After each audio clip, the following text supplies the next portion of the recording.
Hi children, in this video we shall see the lesson from a railway carriage in detail. Let's start with the antonyms. We have three antonyms here: faster, slower, thick, thin, stands, sits. One word questions. According to the poet, the train is faster than fairies and witches or fairies and wizards. The answer is fairies and witches. Next question. The hill and the plain or the hill and the meadow fly like driving rain. The answer is the hill and the plain. Next one. The poet sees a child or tramp gathering brambles. The answer is child. Next one. The poet is seeing things in glimpses because the train is moving or not moving. The answer is moving. Coming to the textual questions. First one.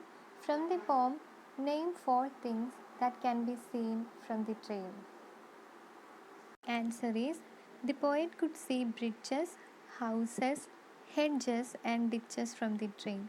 There are so many other things that the poet sees during the journey, like the sides of hill and plain, a child who clambers and scrambles and gathering brambles, a tramp who stands and gazes, a green field for stringing the daisies, a cart that run away in the road, and a river.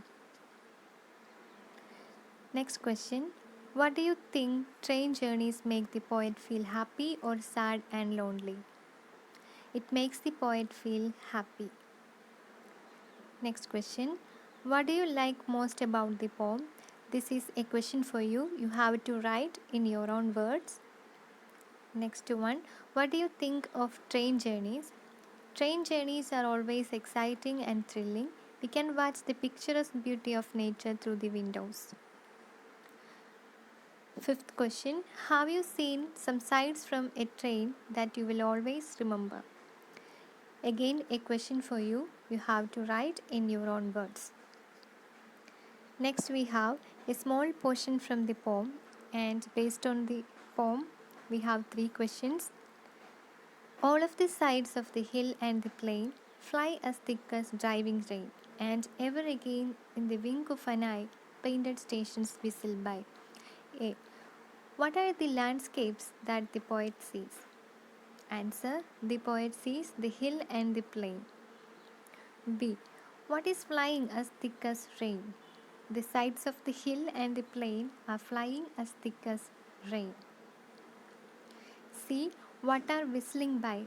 Why? Painted stations are whistling by because the train whistles when it stops. Again, we have a small portion from the poem. Here is a cart run away in the road, lumping along with men and load. And here is a mill and there is a river, each a glimpse and gone forever. A. Who or what is referred to as a runaway? Answer. A cart pulled by an animal is referred to as runaway. B. What does the poet see here and there? Answer. The poet sees a mill and a river here and there. C. What does the last line mean? The last line is each a glimpse and gone forever. What does it mean? The last line means that the train is moving so fast that you can see glimpses of things outside. Next, we have a language work. First one. Pick out words or phrases from the poem that mean the following. A. Rushing forward to attack. The phrase is charging along.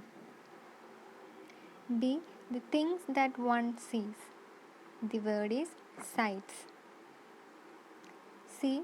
Look steadily at something. The word is gaze. D. Threading something using a string. The word is stringing. It means hanging. Next one. An animal that is running out of control. The word is runaway. Run away means running out of control. Next one, a brief view of something. The word is glimpse. The next language work we have here is about figures of speech, simile and metaphor. I already made a separate video for simile and metaphor. Please do watch that. Here we have the question. You already know what similes and metaphors are. Does the poem have any similes or metaphors? If yes, list them here. Say whether they are similes or metaphors. So in the poem, we have two similes, charging along like troops in a battle and fly as thick as driving rain. Both are similes because in both these lines, in both these comparisons, the words like and as are used. So simile, as we know that it's a comparison by using the word like or as. So these comparisons are similes.